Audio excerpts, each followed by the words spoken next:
Let's welcome together Father David Dwyer. He's a Paulist priest and he's the host of Busted Halo Show. Welcome, Father, to our program, Paulist Information. Paulist InFormation. That's pretty cool. I like that. That's right. So my first question, what were you doing before you became a priest? I worked in television and radio. I majored in television production and film production in college at Syracuse University. And I was one of the few people that actually got a job in television that had studied it in school. I worked with a lot of people that were like English majors and stuff like that. Wow, that's really very interesting. Like moving from entertainment industry to a religious life and then becoming a priest is a very unique experience. I mean, somewhat unique, yeah. I mean, could you tell us a little bit about that? How did you hear God's call during your work as a... Sure. I mean, I had... some people might presume that since I was working at MTV and Comedy Central that I was sort of like a sex, drugs, and rock and roll, and all of a sudden I had a conversion experience. But really, I've been very much involved in my faith and in the Catholic Church since I was a teenager. But I really just always thought that that's what people did with their volunteer time when they get home from work. And, you know, other people do church professionally, but it never occurred to me that that would be me. Until I was about 28 years old, and I went to a World Youth Day in 1993 with Pope John Paul II, now St. John Paul II, in Denver, Colorado. And I really just had what I can only describe as a calling to the priesthood. And then I started to wonder, well, gee, I thought God had really wanted me to be working in this entertainment industry. I wonder what these two things might have in common, or how I might be able to bring all these gifts together. And that's when the Paulists came to mind. Wow. Did you encounter anyone for vocation during your work? Like asking you, do you consider religious life? Had anyone ever asked me?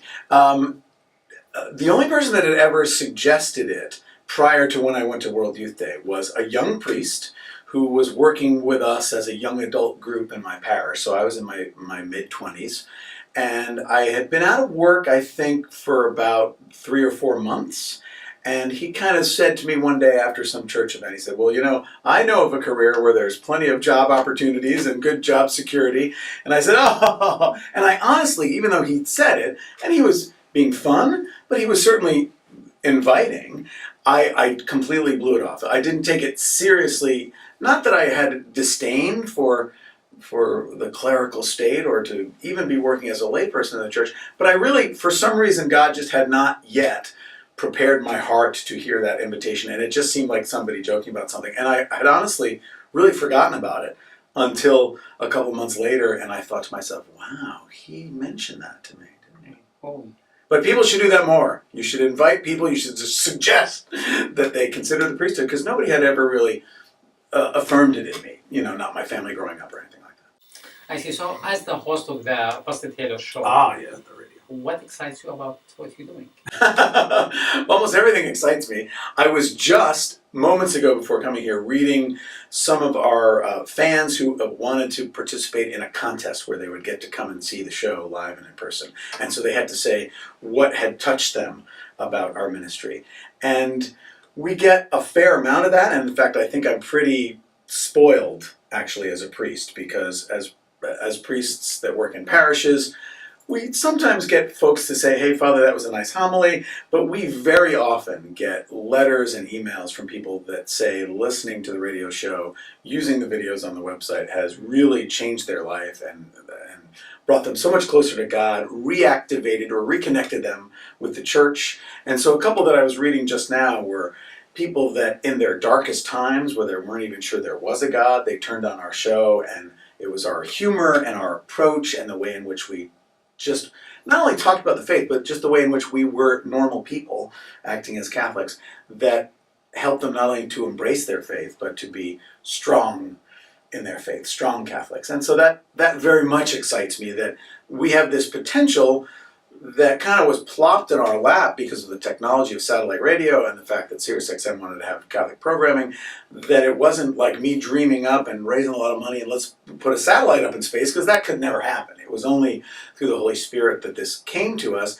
And honestly, just for being who we are and talking about the faith that we love and the faith that is the truth, it can technologically reach so many people that it is very much a passion. So the main aim of the show is to bring people to that Yeah, faith. And yes. And as a matter of fact, when they were launching the channel 8 years ago, they wanted it to be talk radio done by Catholics as opposed to Catholic radio. That may sound just like semantics, but there's a lot of media that is provided through either television or radio or the internet that is great if you're somebody that's already in the club and really loves the faith and has a great devotion to saints. And it can affirm that in the same way that many people will go to a Catholic parish and they would go anyway. They would go even if the preaching is bad and even if the music is not very singable, because they're there. They're the folks that they're buying. But when they launched the channel, they really wanted to be kind of out there in the world and reaching people that were maybe on the edge or maybe hadn't been to church in a long time.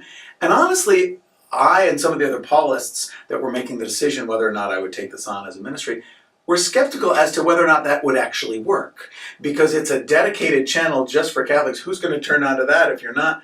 But again, in this pile of emails that I was reading, so many people said, I got a new car, I stumbled on the channel, I hadn't been going to church, and now you've just hooked me.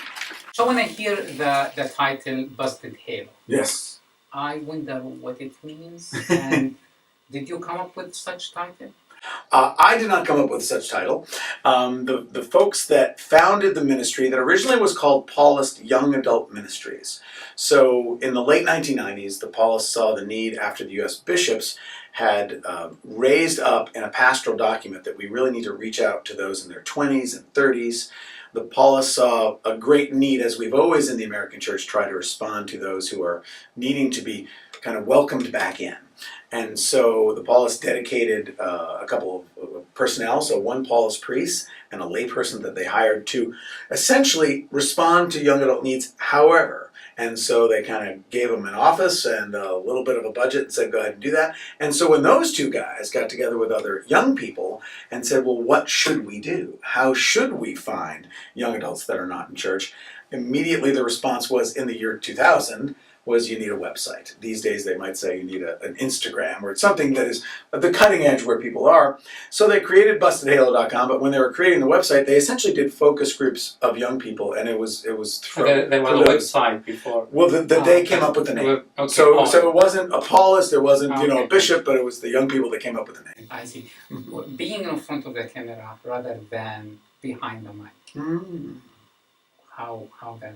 You mean right now? Yeah, right this now. This is spooky or whatever? Yeah. Well, do you prefer to be behind the mic more than in front of the camera? I guess only in that people say, and I think I agree, that I have a perfect face for radio. That's kind of one of those old jokes, that there are people that are much more suited to the camera. Now, that being said, were there a television show that I was invited to be a part of, I probably wouldn't say, oh, no, not me.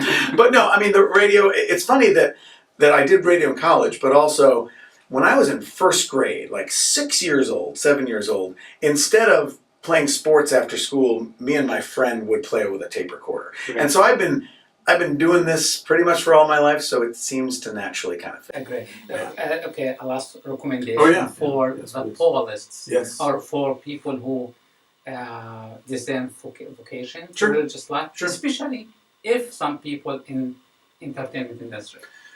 Sure. I mean, I encourage anybody who's discerning, thinking about anything, whether it is a call from God, maybe specifically to priesthood or religious life, or even just not knowing what it is God is calling them to, that I think we can spend a lot of time just theorizing about that and being in our head. And in my life and my experience, I discovered that you just kind of got to go and do it. So if you are interested in media, if you do have a passion for reaching out in a digital way, and you think, well, I could never do that as a priest, if I thought that, I wouldn't be here, but obviously that's not true. So I encourage you to follow your heart and your passion too. Well, thank you so much. Sure. All right.